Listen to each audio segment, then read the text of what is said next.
everyone, my name is Nina Marie. I'm a sophomore at UCLA studying piano performance and English. I was born and raised in San Jose, California. I started playing piano when I was around 5 or 6 years old. I started lessons when I was 8.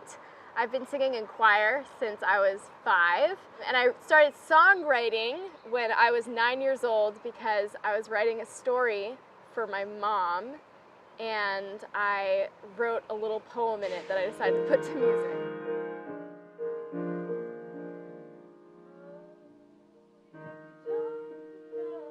In terms of classical music, I didn't really realize I wanted to pursue it in college until, my junior year of high school, and at that point I hadn't been taking my studies that seriously, hadn't really been competing or anything, putting anything on my resume, and so I ended up really behind the curve. Basically, the 2 years leading up to going to college were just spent practicing and practicing and practicing, and there were a lot of setbacks, a lot of being told I was at the bottom end of the applicant pool, was something one professor told me at one school.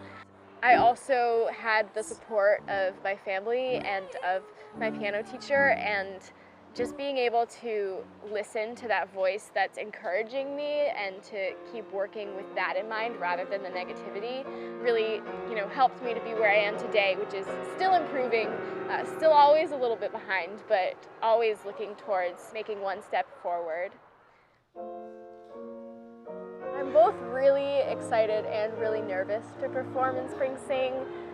The nervousness just comes from the fact that I never have been and I never will be used to performing in public. I think that's something a lot of people share, but I'm most excited to just be able to share something that usually, my mom listens to it and maybe my siblings, but a lot of the world hasn't heard.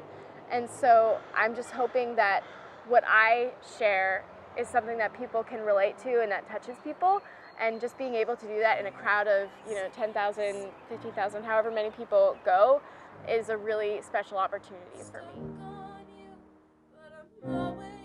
I wrote this song when I was 14, actually, so a long time ago, and it was after my very first breakup, which was a very painful ordeal. I was with a guy whose definition of love involved a lot of manipulation, codependence, objectification, and when we broke up, I was completely lost because I had no idea who I was and if that person was something I wanted to be, because my whole identity had been locked up in how he viewed me, which wasn't great. So this song is just about, finding that identity and figuring out how can I view myself apart from him as somebody who has dignity, has worth, is beautiful, is a wonderful person, or can be, without going back to this person, without being